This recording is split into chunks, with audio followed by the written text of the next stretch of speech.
The first and most important showplaces were the wonderful, winding, tricky, cruel, endless rally courses. The arrival of the Quattro, with its fresh vision, remarkable technology, and a rate of forward progress that everybody understood, revived the whole sport and triggered off a worldwide rally boom. The Quattro made its rally debut at the 1981 January Rally in Austria. It was driven by Wittmann and Nestinger, whose privilege it was to celebrate the Quattro's first victory. The Quattro was immediately entered for the World Championship, the first round of which was the Monte Carlo Rally, a daunting challenge to any newcomer. Our first star is Hanno Mikkola from Finland. On the 26th of January 1981, he became a topic of general amazement. We did the first stage quite near Grenoble, short one, 14 km, but all the way uphill nearly. And I remember Darnis started in front of me, 1 minute in front of me, and when I had done 7 km, I passed him. So that was a real shock for everybody. The newcomer upset the entire competition. "We've been asleep for too long," said one team manager, "and now comes the rude awakening. It was time to get down to work."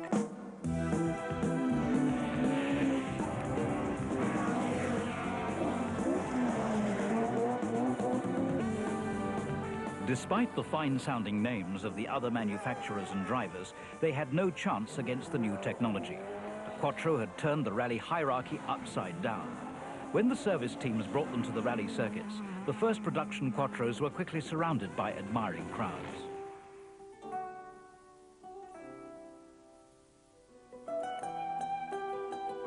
Autumn in Tuscany and a stopover in Siena during the most attractive event of the era, the Sanremo Rally.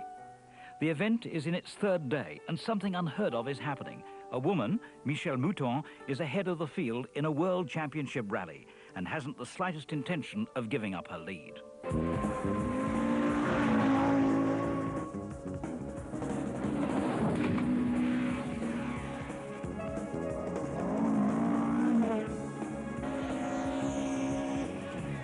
The event reaches its climax in a tense finale between the ladies and the great Ari Vatanen. But Michèle Mouton, co-driver Fabrizia Pons, and the Audi Quattro remain safely ahead and enter the history books as the first women's team to win a World Championship rally.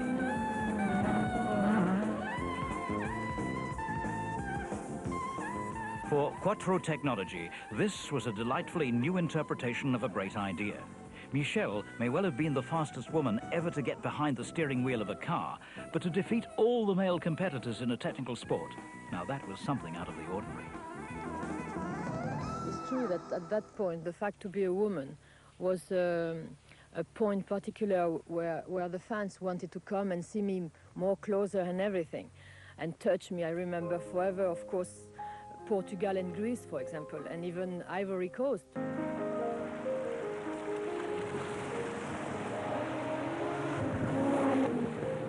Rallying's new diversity, its changed surroundings and the popularity of its stars triggered off a worldwide boom in this sport at the beginning of the 1980s. It captivated the media and above all the spectators themselves, the people who were determined to witness it at first hand.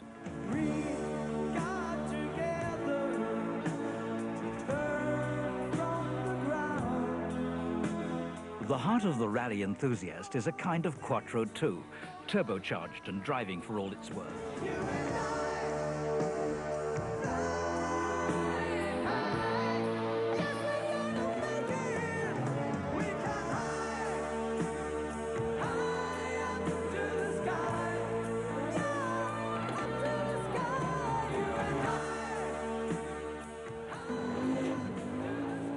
"1982 was the year Audi easily won the manufacturer's title in the World Championship, although the competition certainly didn't give them any quarter.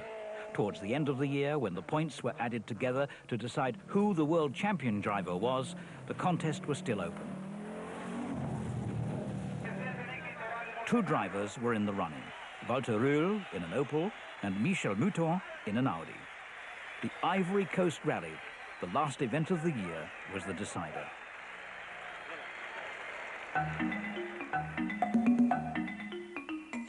The Ivory Coast Rally is a small reminder of how rallying was born and what it stood for. Tests of reliability, driving from A to B across sparsely inhabited areas when what counts most is simply getting through.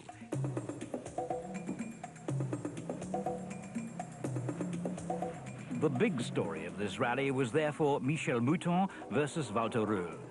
We have to face the facts and admit that Michel failed to get the championship title as a result of a minor technical malfunction, a broken gearbox. A feeling of frustration prevails. Nothing can put you back up among the leaders, so getting the car back on the road is the only victory left to relish.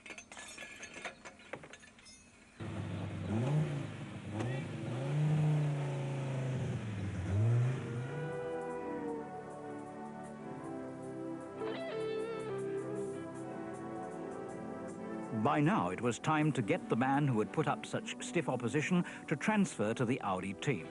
So, in the winter of 1984, Walter Rühl arrived as a four-wheel drive trainee, accompanied by Christian Geistdorfer, his co-driver. Together with Blomqvist, Nicola and Mouton, this was the most powerful team Audi had ever fielded. Rühl's Quattro debut in the first World Championship event was convincing, and he obviously took a delight in showing what he could do. In other words, driving calmly to victory in the Monte Carlo Rally.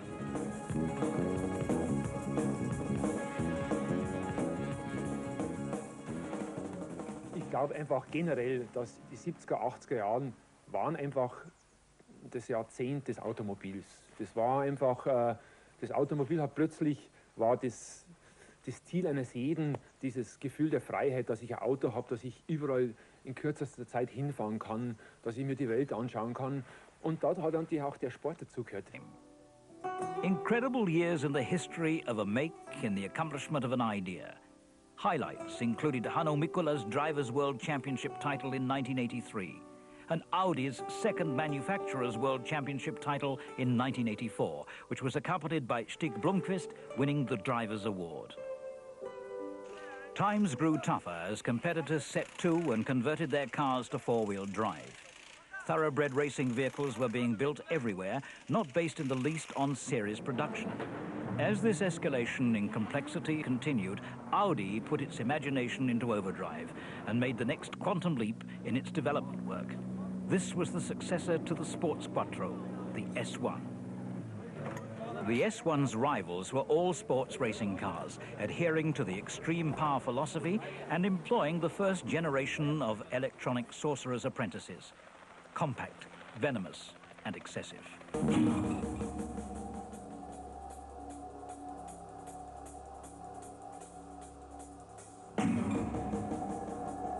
This is where we enter a nirvana with some of the most exotic driving of all time.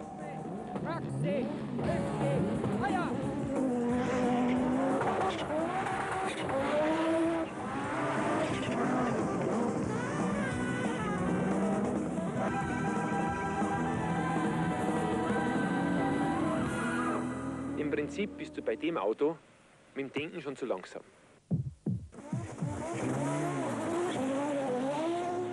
50 rechts minus Ihnen, sofort Aufgruppe, rechts voll Ihnen, 80, Achtung Nachgruppe links minus, voll 40, Achtung links. It was too much.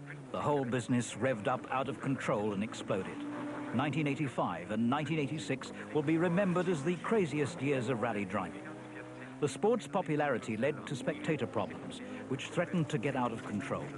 In 1986, Audi therefore withdrew the S1 from active rally participation, as it was simply impossible to continue in these circumstances and in the absence of adequate safety measures. In 1987, a new philosophy fortunately prevailed, and new Group A rules were compiled. The thought of tackling the Safari Rally with a highly civilized Quattro 200 was most exhilarating. Audi's drivers were Hanno Mikkola and Walter Rühl.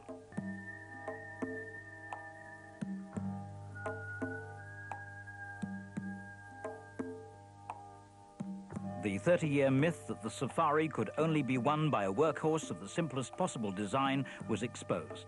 Suddenly, the businessman saloons, with all their high-tech intelligence, began to take the checkered flag.